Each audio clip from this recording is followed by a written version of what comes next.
ശിവനെയും വിഷ്ണുവിനെയും തമ്മിൽ വ്യത്യാസം കാണുന്നവർ ഒരിക്കലും എന്റെ മനസ്സറിയുന്നവരല്ല എന്ന് മഹാദേവൻ ശിവപുരാണത്തിൽ പറയുന്നു. മഹാദേവൻ പറയുന്നത് ഇങ്ങനെയാണ്: വിഷ്ണു എന്റെ ഇടതുഭാഗത്തിൽ നിന്നും ജനിച്ചവനാണ്. വിഷ്ണുവിന്റെ ദർശനത്തിൽ നിന്നുള്ള അനുഗ്രഹം എന്റെ ദർശനത്തിൽ നിന്നുള്ള അനുഗ്രഹത്തിന് തുല്യമാണ്. വിഷ്ണു എന്റെ ഹൃദയത്തിൽ വസിക്കുന്നു, ഞാൻ വിഷ്ണുവിന്റെ ഹൃദയത്തിലും. അവൻ മൂന്ന് ലോകങ്ങളുടെയും രക്ഷകനാണ്. സൃഷ്ടിയുടെ കാരണനായ ബ്രഹ്മദേവനെ എല്ലാ സമയത്തും രക്ഷിക്കണം എന്ന് ശിവൻ വിഷ്ണുവിനോട് അരുളി ചെയ്യുന്നു.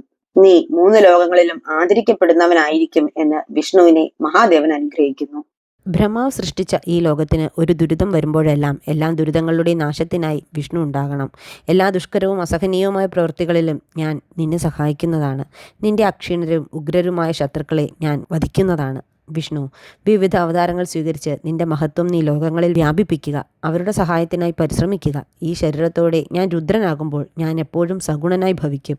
തീർച്ചയായും ലോകങ്ങൾക്ക് വേണ്ടി നിന്റെ പ്രവർത്തനങ്ങൾ നിനക്ക് അസാധ്യമാണെങ്കിൽ ഞാൻ ചെയ്യുന്നതാണ്. നീ രുദ്രനെ ധ്യാനിക്കണം. രുദ്രൻ നിന്നെയും ധ്യാനിക്കും.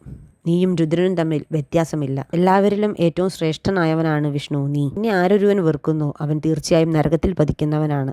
ആദരിക്കപ്പെടാനും ആരാധിക്കപ്പെടാനും യോഗ്യനായി തീരുക.